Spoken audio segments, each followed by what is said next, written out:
Quando falamos sobre Davi e Golias, logo pensamos em um dos confrontos mais icônicos da Bíblia. O jovem pastor que derrotou o gigante filisteu com apenas uma pedra e uma funda.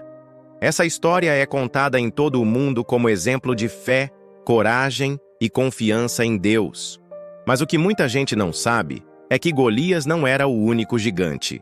Ele fazia parte de uma linhagem de guerreiros enormes, conhecidos desde os tempos mais antigos como Refaíns ou Enaquins. E a Bíblia nos revela que ele tinha irmãos, homens de estatura impressionante, que também enfrentaram o povo de Israel.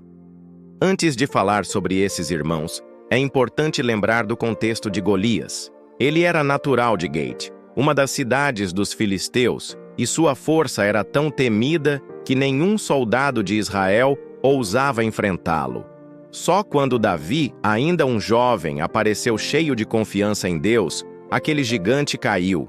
Essa vitória não apenas mudou o destino de Israel, mas também marcou para sempre a história bíblica. No entanto, o que poucos lembram é que Golias não estava sozinho. A cidade de Gate abrigava outros descendentes de gigantes, homens que continuaram a ser uma ameaça mesmo depois da morte do famoso guerreiro derrotado por Davi. Essa linhagem de gigantes não surge do nada.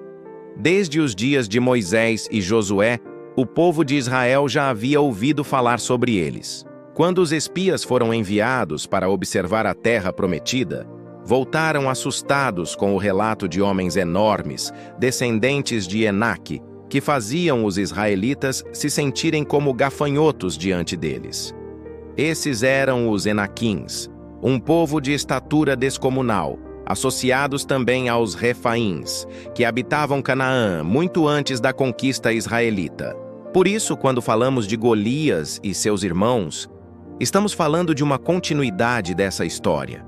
Eles eram o resquício de uma raça de guerreiros que já havia desafiado o povo de Deus no passado.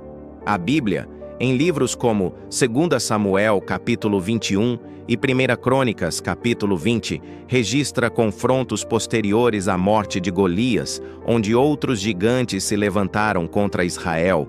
O primeiro deles foi Isbi-Benob, que quase conseguiu matar o próprio rei Davi em uma batalha. Ele carregava uma lança de bronze com ponta pesando mais de 3 quilos. Davi, já cansado da luta, corria sério perigo, mas foi salvo por Abisai, um de seus guerreiros fiéis, que matou aquele gigante.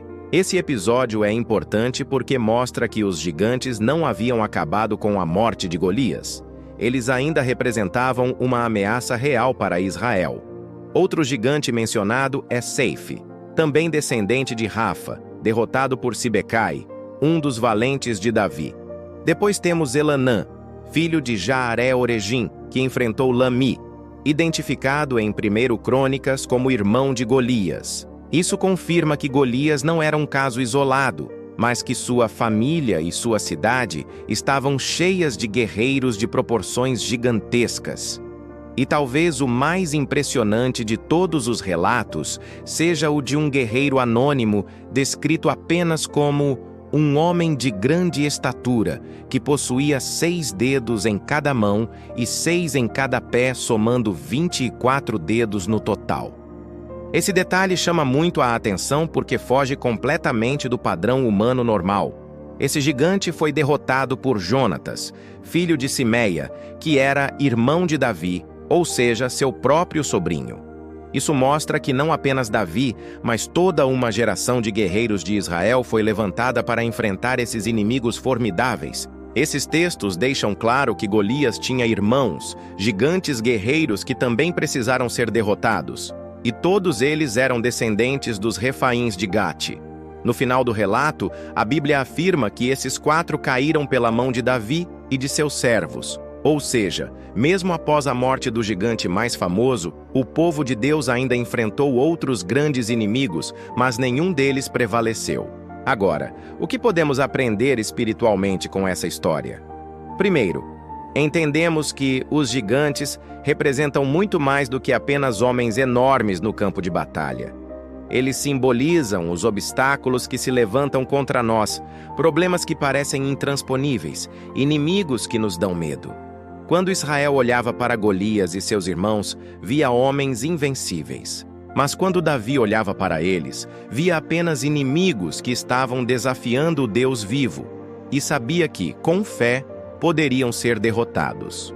Outro ponto importante é que depois da vitória de Davi sobre Golias, não foi apenas ele que passou a derrotar gigantes.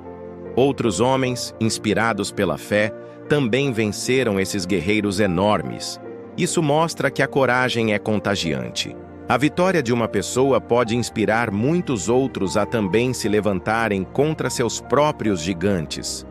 Assim como Abisai, Sibecai, Elanã e Jonatas se levantaram, nós também podemos ser fortalecidos ao ver como Deus agiu na vida de pessoas de fé.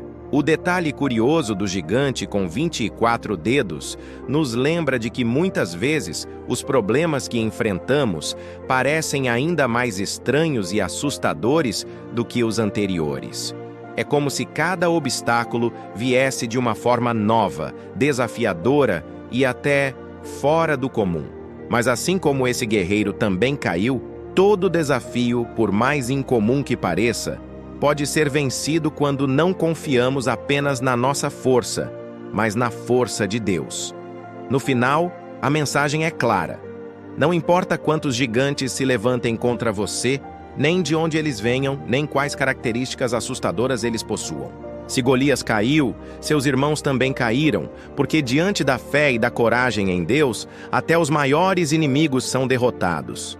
Essa história é um lembrete poderoso de que a vitória não depende do tamanho do adversário, mas da grandeza daquele em quem confiamos. Golias era apenas o começo de uma linhagem de gigantes que tentou intimidar Israel, mas a cada nova ameaça, Deus levantou alguém preparado para vencer. E é exatamente assim em nossas vidas. Sempre que novos gigantes aparecem, Deus já providenciou guerreiros, estratégias e vitórias para aqueles que confiam nele. E se você nunca tinha ouvido falar que Golias tinha irmãos gigantes, agora você sabe que essa é uma das partes menos conhecidas, mas também mais fascinantes das Escrituras. Uma história que nos mostra que os inimigos podem ser grandes, mas Deus é sempre maior.